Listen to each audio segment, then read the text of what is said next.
Welcome back to competition step up academy और मैं आ गई हूं आपके लिए 15 मोस्ट इंपॉर्टेंट क्वेश्चन पार्ट 2 किसके बायोलॉजी जीव विज्ञान जो आपके लिए जरूरी हो सकते हैं जो भी एमपी पुलिस कांस्टेबल 2023 की परीक्षा में बैठने वाले हैं देने वाले हैं। ओके, तो फर्स्ट क्वेश्चन क्या है? सूर्य के प्रकाश से पैराबैंगनी विकिरण की क्रिया से क्या उत्पन्न होता है? What is produced by the action of ultraviolet ray radiation from sunlight? हमें पता है कि क्या होता है, ओजोन प्रोड्यूस होता है। ओजोन का फॉर्मूला क्या होता है? O3 होता है। जब ऑक्सीजन मॉलिक्यूल्स आपस में जुड़ जाते हैं तो बनता है ओजोन, और जो ओजोन है वो हमारे अल्ट्रावायलेट रेज डायरेक्टली अर्थ पे ना पड़े, हमारे ऊपर ना पड़े, उससे हमें प्रोटेक्ट करके रहती है। ओके, तो ओजोन जो है वो किससे प्रोड्यूस होती है? अल्ट्रावायलेट रेज से प्रोड्यूस होती है। और ये क्या करती है? ये एक लेयर बना देती है ताकि अल्ट्रावायलेट रेज डायरेक्ट अर्थ पर ना पड़े, और हमारे लिए बहुत ज़रूरी है। यूवी तो बहुत हानिकारक होती हैं, हमें पता है, और उससे कौन बचा के रखता है हमें? ओजोन। नेक्स्ट, ओके, इसका आंसर आ गया, मैंने सही जवाब बताया आप लोग को। नेक्स्ट है आर्कियोपेट्रिक्स किन का संयोजक था? Connective link of archaeopteryx. Archaeopteryx में ना डायनासोर आते थे, ठीक है। Reptiles two birds. रेप्टाइल्स क्या होता है? यहाँ पे क्या क्या लिखा है मैं बता देती हूँ। सरीसृपा व स्तनी रेप्टाइल्स एंड मैमल्स, ये ऑप्शन गलत है। उभयचरों व स्तनी एम्फीबियंस एंड मैमल्स, ये भी गलत है। पक्षियों व स्तनी बर्ड्स एंड मैमल्स गलत है। सरीसृपों व पक्षियां रेप्टाइल्स एंड बर्ड्स, यही सही है। अब रेप्टाइल्स और बर्ड्स के बीच में ही कनेक्टिव लिंक्स है। रेप्टाइल्स क्या होते हैं? ऐसे जो लिजार्ड होते हैं, आपकी क्या लिजार्ड को क्या बोलते हैं हम? छिपकली होते हैं, क्रोकोडाइल्स होते हैं, स्नेक होते हैं, ये सब क्या होते हैं? रेप्टाइल्स होते हैं। ओके, सरीसृपों बोलते हैं इनको, और पक्षियां तो आपको पता ही है, बर्ड्स। तो क्या देखा था कि जो रेप्टाइल्स थे उनकी बीक लाइक स्ट्रक्चर होती थी, स्केल्स वगैरह प्रेजेंट होते थे, ठीक है। तो ये किसके बीच में कनेक्टिव लिंक है? रेप्टाइल्स और बर्ड्स के बीच का ये कनेक्टिंग लिंक है। ओके, अब इसमें जो जो टर्म्स दिया है, मैमल्स, एम्फीबियंस, वो हम एक बार देख लेते हैं। मैमल्स जो होते हैं ना, जो कौन से ऑर्गेनिज्म होते हैं मैमल्स? जो अपने यंग वंस प्रोड्यूस करते हैं, एग्स ले नहीं करते हैं, वो क्या प्रोड्यूस करते हैं? यंग वंस, ठीक है। एक पूरा का पूरा ऑर्गेनिज्म जो प्रोड्यूस करते हैं उनको हम मैमल्स बोलते हैं, जो एग्स ले नहीं करते हैं। ओके, और एम्फीबियंस कौन से होते हैं? ऐसे ऑर्गेनिजम्स, ऐसे जीव जो पानी और लैंड, जो पानी और ज़मीन दोनों में रहते हैं, उनको हम बोलते हैं एम्फीबियंस।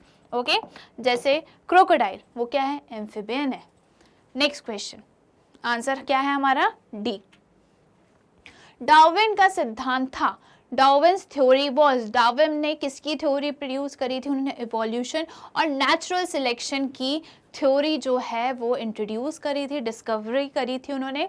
तो योग्यता की उत्तरजीविता, सर्वाइवल ऑफ द फिटेस्ट, ये गलत है। प्राकृतिक चयनवाद, नेचुरल सिलेक्शन की थ्योरी डार्विन ने बताई थी, और ये हमारे जो 10th क्लास है उसमें दिया हुआ है। म्यूटेशनवाद की थ्योरी भी इन्होंने नहीं बताई थी। परिवर्तनों सहित अवरोहण, लैंडिंग विथ चेंजेस, ये भी नहीं बताया था। तो इन्होंने जो थ्योरी दी थी वो नेचुरल सिलेक्शन की दी थी, कि क्या होता है, इन्होंने बताया था कोई भी रैंडमली स्पीशीज में से एक ऑर्गेनिज्म, स्पीशीज का एक ऑर्गेनिज्म जो नेचर है वो खुद सिलेक्ट करती है, और उसमें चेंजेस दिखाती हैं, वेरिएशन दिखाती हैं, एडाप्टेशन दिखाती हैं, ठीक है। और इस कारण से क्या होता है? इवोल्यूशन होता है। इस कारण से क्या होता है? इवोल्यूशन होता है। और ये जो है ये प्री डिसाइडेड नहीं होता है, नेचर जो है वो खुद ब खुद किसी भी एक को सिलेक्ट कर लेती है कि मुझे इसमें वेरिएशन दिखाने, that is known as natural selection. Next question क्या है? भूमि अपरदन की रोकथाम संभव है। Prevention of land erosion is possible, ठीक है। तो हम लैंड इरोजन जो है, भूमि अपरदन को कैसे रोक सकते हैं? उसको हम रोक सकते हैं, जैसे पेड़ है, अगर हम उसको उगाएं, ठीक है, उसको उगाएं तो उसके कारण उसमें जो रूट्स प्रेजेंट होती है, पेड़ की जो रूट्स होती हैं, वो जड़ें जो होती हैं, वो सॉइल को, भूमि को क्या करके रखती है? होल्ड करके रखती है, उसको पकड़ के रखती है, ठीक है। कौन? पेड़ों की जड़ें। Okay, roots of the plants जो होती हैं वो जो सॉइल है उसको होल्ड करने की कैपेसिटी होती है, इसलिए हमें क्या करना चाहिए? पेड़ ज़्यादा से ज़्यादा लगाने चाहिए। ओके तो पुनः वन रोपण से एफॉरेस्टेशन जो है इसका सही ऑप्शन होना चाहिए। हम बाकी ऑप्शनों की भी बात कर लें। वनों के विनाश से अब डिफॉरेस्टेशन होगा तो जड़ें कहाँ से आएंगी? जब हम पेड़ काटते जा रहे हैं तो उसका डिफॉरेस्टेशन का मतलब क्या होता है? जब हम जंगल काटते जा रहे हैं that is known as deforestation. अब जब हम जंगल ही काट रहे हैं, जंगल में क्या काटोगे? पेड़ काटोगे, है ना? तो पेड़ काटते जा रहे हैं, जड़ें मिलेंगे ही नहीं, तो सॉइल को, जमीन को, भूमि को कौन पकड़ के रखेगा? ओके फसलों के प्रत्यावर्तन क्रॉप रोटेशन से भी नहीं होगा, चरागाह प्रबंध से, पास्चर मैनेजमेंट से भी नहीं होगा। तो इसका सही आंसर क्या है? डिफॉरेस्टेशन। ओके नेक्स्ट क्वेश्चन, जब दो जीव साथ रहें तथा एक को लाभ हो तथा दूसरे को कोई लाभ ना हो तो वह कहलाता है। When two living beings live together and one is benefited and the other is not benefited, then it is called. Okay क्या बोला गया कि दो लिविंग ऑर्गेनिज्म हैं, दो जीव हैं जो एक साथ रह रहे हैं और एक जीव को क्या बेनिफिट हो रहा है, एक जीव को लाभ हो रहा है और दूसरे जीव को कुछ भी नहीं हो रहा, ना लाभ हो रहा है ना कुछ उसको लिए दिक्कत वाली बात है, बस वो रह रहा है। ठीक है तो इसको हम क्या बोलते हैं? तो पैरासिटिज्म नहीं बोलते, प्रीडेशन नहीं बोलते, सिम्बायोसिस भी नहीं बोलते, इसको हम बोलते हैं कॉमेंसलिज्म। ठीक है कॉमेंसलिज्म। अब क्या लिखा है यहाँ पे? सिम्बायोसिस जो होता है ना, वहाँ पे दो ऑर्गेनिज्म, दो जीव एक साथ रह रहे हैं और दोनों एक दूसरे को फायदा कर रहे हैं। ठीक है ऐसा नहीं कि कहीं एक ही जीव को फायदा हो रहा है, दोनों को फायदा हो रहा है, उसको हम बोलते हैं सिम्बायोसिस रिलेशनशिप। और कॉमेंसलिज्म क्या होता है? जहाँ पे सिर्फ एक जीव को ही फायदा हो रहा है, that is known as commensalism. तो इसका आंसर क्या है मार्क करना? हमें डी ऑप्शन मार्क करना है। 6 डार्विनिज्म इज। ठीक है तो क्या था ये देख लेते हैं हम। उपर्जित लक्षणों की वंशागति, इनहेरिटेंस ऑफ एक्वायर्ड ट्रेट, ये नहीं बताया था। जनन द्रव्य के निरंतरता, कंटिन्यूटी ऑफ जर्म प्लाज्म, ये भी नहीं बताया था। प्राकृतिक चयन, नेचुरल सिलेक्शन बताया था। अभी हमने शायद एक दो क्वेश्चन पहले ये डिस्कस कर चुका है कि डार्विन ने क्या थ्योरी दी थी, उन्होंने नेचुरल सिलेक्शन की थ्योरी बताई थी। ओके उत्परिवर्तन, म्यूटेशन भी इन्होंने नहीं बताया था। तो इसका सही ऑप्शन क्या होना चाहिए? ऑप्शन सी सही है। नेक्स्ट क्वेश्चन पे हम चलते हैं। कौन सी हार्मोन बीमारी है? Which is hormonal disease. एक हार्मोनल मैंने गलत पढ़ लिया, कोई बात नहीं। कौन इनमें से कौन सी जो है वो हार्मोनल बीमारी हमें बताना है। तो कोल्ड जो है वो नहीं है, घेंगा जो है वो सही आंसर है, गॉइटर जो है वो सही आंसर है, वो मैं बताऊंगी क्यों। ट्यूबरकुलोसिस भी गलत है और लेप्रोसी भी गलत है।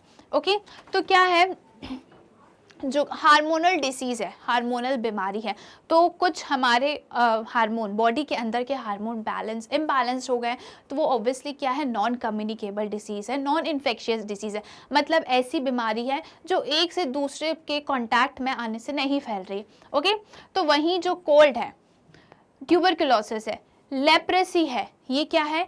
ये फैलती है, एक इंसान से दूसरे इंसान में ये स्प्रेड होती है, फैलती है। ओके तो कोल्ड तो हमें पता है ये वायरस के कारण होता है, ट्यूबरकुलोसिस भी बैक्टीरिया के कारण होता है और ये लेप्रेसी बैक्टीरिया के कारण होता है। ओके तो ये बात हो गई गॉइटर की कि इसमें से हार्मोनल डिसीज कौन सा है? गॉइटर है। गॉइटर क्या होता है मैं पहले बता देती हूँ कि ये जो है वो थायरॉक्सिन हार्मोन के इम्बैलेंस के कारण होता है। थायरॉक्सिन कौन बनाता है? Thyroid gland. ओके जो हमारे नेक रीजन में, गले में प्रेजेंट होती है। क्या होता है कि थायरॉक्सिन बनाने के लिए थायरॉइड ग्लैंड को जरूरत होती है किसकी? आयोडीन की। ओके तो आयोडीन की डेफिशिएंसी होगी, आयोडीन की कमी होगी तो थायरॉइड ग्लैंड जो है वो थायरॉक्सिन हार्मोन नहीं बना पाएंगे, जिसके कारण हमारे थायरॉइड ग्लैंड सूज जाएंगे और सूजन कहाँ दिखेगी? हमारे गले वाले हिस्से में, नेक पोर्शन पे। ओके तो घेंगा, गॉइटर ये हार्मोनल डिसीज है। किसके कारण होता है? थायरॉक्सिन की डेफिशिएंसी के कारण होता है। और किसके कारण होता है? आयोडीन की डेफिशिएंसी के कारण होता है, क्योंकि आयोडीन की डेफिशिएंसी होगी, थायरॉइड ग्लैंड थायरॉक्सिन हार्मोन नहीं बना पाएगा। ओके नेक्स्ट क्वेश्चन, समृद्ध अंग है। सिमेट्रिक ऑर्गन्स आर चमगादड़ के पंख व तितली के पंख, bat wings and butterfly wings, ये जो है इसका सही आंसर होना चाहिए। बाकी ऑप्शंस भी हम देख लेते हैं। मनुष्य के हाथ व घोड़े के अक्रपाद, man's hand and horse's fore limb, ये गलत है। तितली के पंख व मच्छर के पंख, butterfly wings and mosquito wings, ये भी ऑप्शन गलत है। उपयुक्त में से कोई नहीं, नन ऑफ द अबव। तो जो ए आंसर है वो सही है। इसमें क्या बोलता है, समृद्ध मतलब एनालॉगस ऑर्गन्स, और क्या होता है, होमोलॉगस ऑर्गन। ठीक है, तो यहाँ पूछा गया है कि एनालॉगस ऑर्गन्स कौन से हैं। एनालॉगस ऑर्गन्स का मतलब होता है कि ऐसे ऑर्गन्स अलग अलग स्पीशीज में एक ही फंक्शन करते हैं। ऐसे ऑर्गन्स जो अलग अलग स्पीशीज में एक ही फंक्शन करते हैं पर उनका स्ट्रक्चर अलग होता है, उनका स्ट्रक्चर अलग है, उनका ओरिजिन अलग है, वो कहीं पे भी कॉमन एंसेस्टर शेयर नहीं करते, कॉमन पूर्वज उनके शेयर नहीं करते। ठीक है, उनके पूर्वज जो है वो कॉमन नहीं है। ठीक है, तो bat wings and butterfly wings, wings दोनों क्या काम करते हैं, पंख क्या काम करते हैं, फ्लाइंग में हेल्प करते हैं, उनके उड़ने में मदद करते हैं। पर ये क्या है, एनालॉगस ऑर्गन है, मतलब कि ये एक फंक्शन तो करते हैं पर इनका स्ट्रक्चर जो, इनकी जो बनावट है वो अलग है और इनके पूर्वज भी सेम नहीं है। वहीं जो होमोलॉगस ऑर्गन्स होते हैं वो ऐसे ऑर्गन्स होते हैं जो फंक्शन अलग करते हैं पर स्ट्रक्चरली सिमिलर होते हैं। उनका स्ट्रक्चर मतलब जो उनकी बनावट होती है थोड़ी बहुत सेम होती है, और कैसे होती है कि वो कहीं ना कहीं किसी ज़माने में हो सकता है उनके कॉमन एंसेस्टर रहे हों, उनके पूर्वज सेम रहे हों। ओके, तो ये बात हो गई किसकी, एनालॉगस ऑर्गन की और होमोलॉगस ऑर्गन्स की। ओके, नेक्स्ट क्वेश्चन, पुनरुत्पादन मिलता है, गेट्स रीजनरेटेड, कॉकरोच में, मक्खी में, रैबिट में, प्लेनेरिया में। तो इसका ऑप्शन सही क्या है, प्लेनेरिया है। अब ये क्या होता है, रीजनरेटेड, रीजनरेशन, या फिर यहाँ पे क्या लिखा है, पुनरुत्पादन। ओके, सॉरी अगर मैं गलत प्रोनाउंस कर रही हूँ तो ये रीजनरेशन क्या होता है ना, इसको हम एसेक्सुअल मोड ऑफ रिप्रोडक्शन भी बोलते हैं, टाइप होता है ये। और एक और चीज़ मैं इसके बारे में बता दूँ,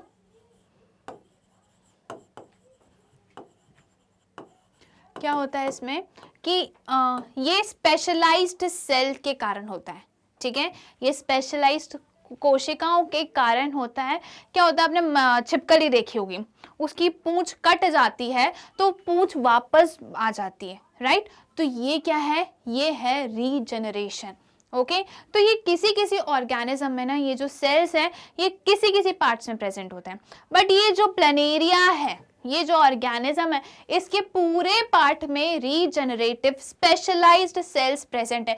आप इसको कहीं से भी कट करो, कहीं से भी इसको कट करो, इंजरी हो जाए या किसी भी कारण से ये अलग अलग पार्ट्स में हो जाए, तो इसका हर एक पार्ट एक नया इंडिविजुअल, एक नया ऑर्गेनिज्म बना लेती है। ओके, ये प्लेनेरिया होता है, ये प्लेनेरिया होता है ना। अगर आपने इसका एक पार्ट, सपोज मुंह का पार्ट आपने कट कर दिया, आपने एक ये पार्ट भी कट कर दिया और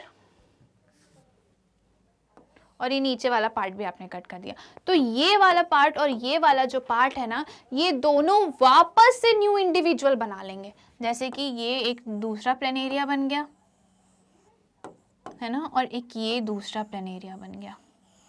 तो ये ऐसे न्यू ऑर्गेनिज्म बना लेते हैं क्योंकि इनकी पूरी बॉडी में रीजनरेटिव सेल्स प्रेजेंट होते हैं। वहीं जो छिपकली की पूंछ होती है, सिर्फ उसके पूंछ में रीजनरेटिव सेल्स है। तो अगर छिपकली की पूंछ कट जाती है तो छिपकली जो है अपनी नई पूंछ बना सकती, नई पूंछ उसकी आ जाती है। वैसे ही जो ह्यूमंस हैं उनके लिवर में रीजनरेटिव सेल्स प्रेजेंट होते हैं। ओके, तो इसका सही आंसर क्या है, प्लेनेरिया, डी ऑप्शन सही है। अब हम बात करते हैं नेक्स्ट क्वेश्चन की। मनुष्य के शरीर में निष्क्रिय अंगों का समूह, the group of inactive organ in the human body is, inactive organ मतलब वेस्टिजियल ऑर्गन। जो हमारे एंसेस्टर्स के लिए ज़रूरी थे, जो हमारे पूर्वजों के लिए ज़रूरी थे, बट अब हमको उन ऑर्गन्स की ज़रूरत नहीं है। तो वेरिफॉर्म अपेंडेजेस, अपेंडिक्स तो हमारे लिए ज़रूरी नहीं है, पहले हो सकता है ज़रूरी रहा हो। ओलिक्रेनॉन प्रोसेस, ये जो होता है ये टिप ऑफ द एल्बो में प्रेजेंट होता है, और ये किसका मास होता है, किसका प्रोसेस होता है, जो हमारी बोन होती है अल्ना उसका। Okay, roam and cochlea, cochlea जो है वो हमारे ईयर में प्रेजेंट होता है और वो हियरिंग साउंड को ट्रांसमिट करने में हेल्प करता है, तो इसके भी फंक्शन है। तो ये ऑप्शन तो जो है वो हमारा गलत है।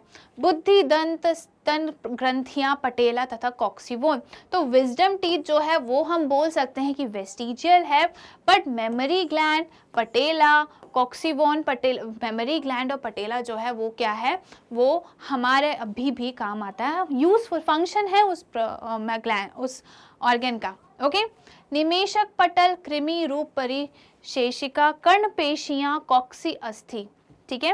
निकटेटिंग मेम्ब्रेन, ये जो है ये हमारे आंखों में प्रेजेंट होता है, ये वेस्टिजियल ऑर्गन है। वॉर्म लाइक अपेंडेज मतलब अपेंडिक्स, ये भी क्या है, वेस्टिजियल ऑर्गन है। ऑरिकुलर मसल्स, जो मसल्स हैं वो भी वेस्टिजियल हैं। कॉकेक्स, जो टेल बोन का लास्ट का हिस्सा होता है वो भी क्या है, वेस्टिजियल है। तो इसका ऑप्शन क्या सही है, सी ऑप्शन जो है इसका सही है। ओके, तो हम क्या मार्क करने वाले हैं, C option. Next question, rennin का श्रवण करने वाला अंग है। The organ that secretes rennin is, तो रेनिन जो है वो हमारा स्टमक हम सिक्रीट करता है। ओके, यकृत, आमाशय, stomach, kidney, none of the above. तो जो आमाशय है, स्टमक है, वो सिक्रीट करता है, तो इसका सही ऑप्शन है स्टमक। और क्या है, रेनिन जो है ना सिर्फ इन्फेंट्स, जो 1 साल तक के बच्चे होते हैं ना, वही सिक्रीट करते हैं, उन्हीं का पेट जो है वो रेनिन बनाता है। ओके, अब नेक्स्ट क्वेश्चन देखते हैं, which vitamin is also called hormone. तो विटामिन डी जो है उसको हम क्या हार्मोन भी बोलते हैं, विटामिन ए, बी, ई को नहीं बोलते, विटामिन डी को हम हार्मोन भी बोलते हैं। नेक्स्ट क्वेश्चन देख लेते हैं हम, आहार नाल के किस भाग में प्रोटीन्स का अमीनो अम्ल में निम्नीकरण होता है। In which part of the alimentary canal does the degradation of protein into amino acids takes place. ठीक है, यहाँ पे क्या पूछा है कि जो प्रोटीन है वो अमीनो एसिड्स में कब बदल जाता है, कौन से पार्ट में बदलता है एलिमेंट्री कैनाल के। तो मैं एक बात बता दूं कि कार्बोहाइड्रेट्स, फैट्स सब जो है फाइनल प्रोडक्ट पे बनते हैं कहाँ पे, स्मॉल इंटेस्टाइन में, छोटी आंत में। ओके, स्मॉल इंटेस्टाइन में ही पूरा डाइजेशन हो जाता है, पूरा पाचन हो जाता है। ओके, तो यहाँ पे प्रोटीन अमीनो एसिड्स में कन्वर्ट होता है, कार्बोहाइड्रेट जो है वो complex carbohydrate sugar simple carbohydrates में कन्वर्ट हो जाता है, और जो फैट्स है वो किस में कन्वर्ट होते हैं, फैटी एसिड एंड ग्लिसरॉल में। तो फाइनल प्रोडक्ट कहाँ बनता है, स्मॉल इंटेस्टाइन में ही बनता है, कन्वर्जन स्मॉल इंटेस्टाइन में ही होता है, और कंप्लीट डाइजेशन पूरा पाचन कहाँ होता है, स्मॉल इंटेस्टाइन में ही होता है। तो इसका सही आंसर क्या है, स्मॉल इंटेस्टाइन। नेक्स्ट क्वेश्चन पे चलते हैं हम, निम्नलिखित में से कौन सा दुग्ध प्रोटीन है, इनमें से कौन सा which of the following is a milk protein. Milk protein कौन सा है वो हमें बताना है, लैक्टोजन नहीं है, मायोसिन नहीं है, केसिन है, रेनिन भी नहीं है। तो सही आंसर क्या है, केसिन। ठीक है, ये हमें मिल्क में जो प्रोटीन मिलता है उसका नाम क्या है, केसिन प्रोटीन है। नेक्स्ट, निम्नलिखित में से किसके संश्लेषण के लिए कोलेस्ट्रॉल आवश्यक होता है। Cholesterol is necessary for the synthesis of which of the following. तो इसमें से किसके लिए कोलेस्ट्रॉल की ज़रूरत होती है, तो सही ऑप्शन है बी, एस्ट्राडायोल। एस्ट्राडायोल सिंथेसाइज करने के लिए, बनाने के लिए ज़रूरत होती है कोलेस्ट्रॉल की। कोलेस्ट्रॉल जो है काफ़ी रिएक्शन के बाद एस्ट्राडायोल बनता है, और ये क्या है, ये फीमेल सेक्स हार्मोन है। ओके, तो ये हो गया हमारा आंसर ऑप्शन बी। और यहाँ पे जो है हमारे 15 मोस्ट इंपॉर्टेंट क्वेश्चन जो एमपी पुलिस कांस्टेबल 2023 की परीक्षा के लिए ज़रूरी हैं वो हमने डिस्कस करे। आपको अगर ये वीडियो अच्छा लगा हो तो हमें कमेंट करके ज़रूर बताइए, और ऐसी अगर और वीडियोस चाहिए तो वो भी हमें कमेंट करके बताइए। हम मिलेंगे नेक्स्ट वीडियो में। Thank you.